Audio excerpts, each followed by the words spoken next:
Hey, we're the Truders, and we wanted to remind you just to like and subscribe and to click the notification bell, and you'll get videos of everything Airstream orientated. So we're excited to talk more to you guys. So let's get into it. Yeah, so we're here today to just chat with you guys and tell you about our personal journey and why we decided to live in an Airstream, why we chose Airstream over other options, and just why this was the best fit for our life. So maybe it'll help you if you're curious about what does this life look like, and if you want to make the decision to do it too. Yeah, and we threw out the question, why did we choose an Airstream? I'm sure there's a lot of people out there asking the same question like we did. We started with a tiny house. We got about halfway and we realized it wasn't for us. And we also looked at Schoolies, we looked at RVs, personally walked around RV parks and dealerships, and we ended up with an Airstream, which, I mean, a lot of people are asking why an Airstream. So we thought we'd make a video and share our thoughts and our personal thoughts on why we chose this thing. That's right. Right, so we wanted to start with why not a tiny house? Well, buying a tiny house, we realized very quickly that it was way heavier than we thought.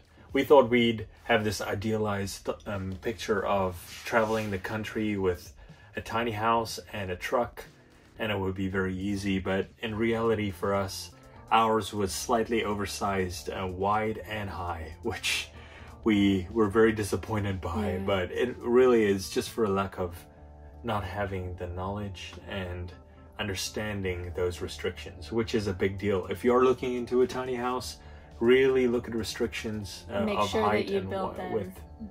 The right dimensions. Because you will regret it if you don't.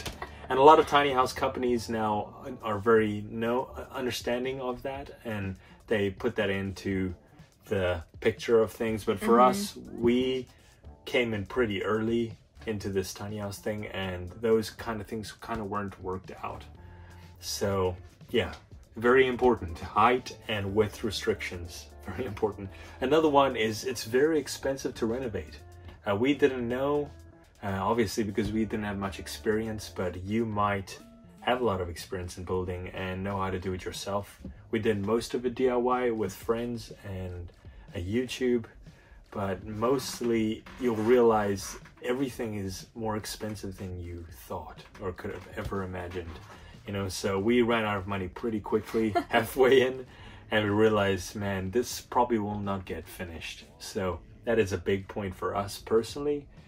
You know, it's the biggest thing probably that I realize now, and living in an RV park and talking to the owner of this RV park, is it's very hard to find a place to park one.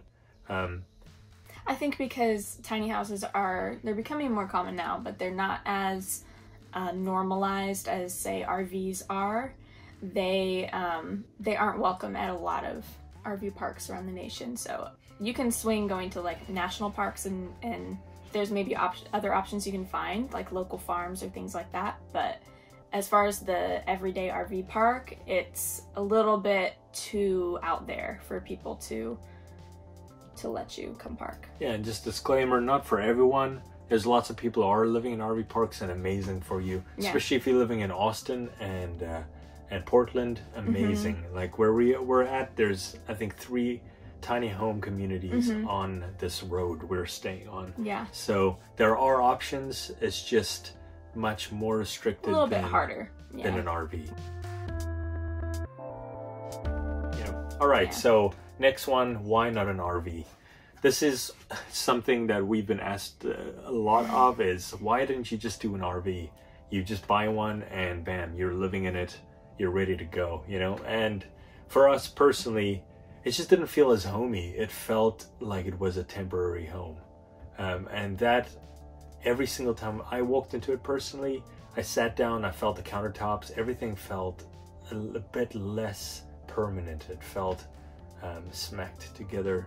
And that's not saying everyone feels that way. Personally, for us, that was just something, you know. What about you? Yeah, we just wanted our space to feel like a home, not like a travel trailer, or not like a camper or a temporary place, but a place that really feels like I can do day-to-day life here and it feels like a home. Right.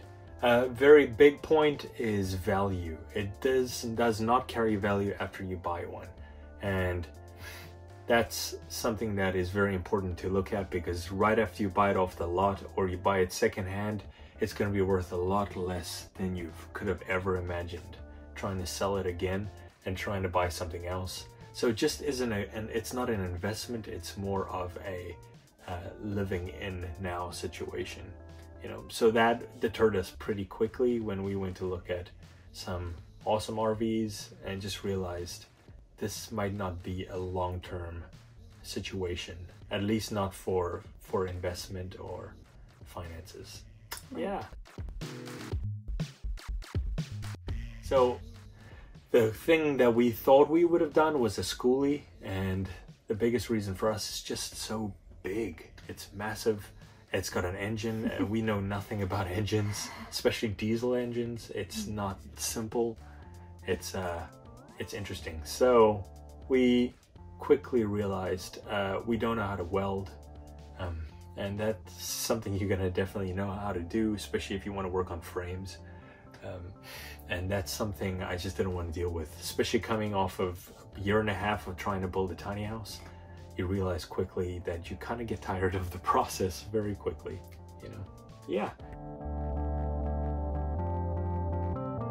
And now the reason that we chose an Airstream, it was pretty simple for us. When we just spoke about it for quite a bit of time, we realized that not only does it look classic and it looks amazing, not only do people love Airstreams, but it is made to be pulled on the road, and it looks aerodynamic. It actually is aerodynamic because it was created by someone who built aircrafts, and it looks like that too. You know, it's very lightweight, which is a big one. We can pull it with our SUV, a Toyota Sequoia, which I'll make another video on later on, but it's awesome. It's simple to pull, and that's something you just can't do with a tiny house. You need something pretty big that can pull.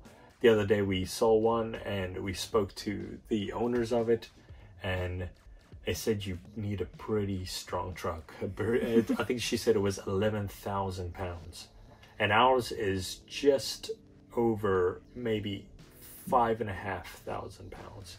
So that's a big weight difference, and it makes it much more simple to just pick up and go when you want to go, and you won't hit any bridges on the way in and out like you would cities. in a tiny house. Right. Yeah. Just a lot easier to travel with than a tiny house would be. And we know a lot of people who've gone cross country with tiny houses, but I think it's safe to say that it's a lot easier to do in an Airstream or an RV. And basically an Airstream is more like, it's an RV family. It's more like an RV with the normal hookups and things like that. It looks a lot prettier, we think. Yeah, I agree. And it's customizable to make it fit our life and what we want. Yeah, those were some practical thoughts on it all, and yeah, there's a lot more to come. We just wanted to start it off on a more practical foot for those asking those questions, and we're excited to share a lot more things with you guys.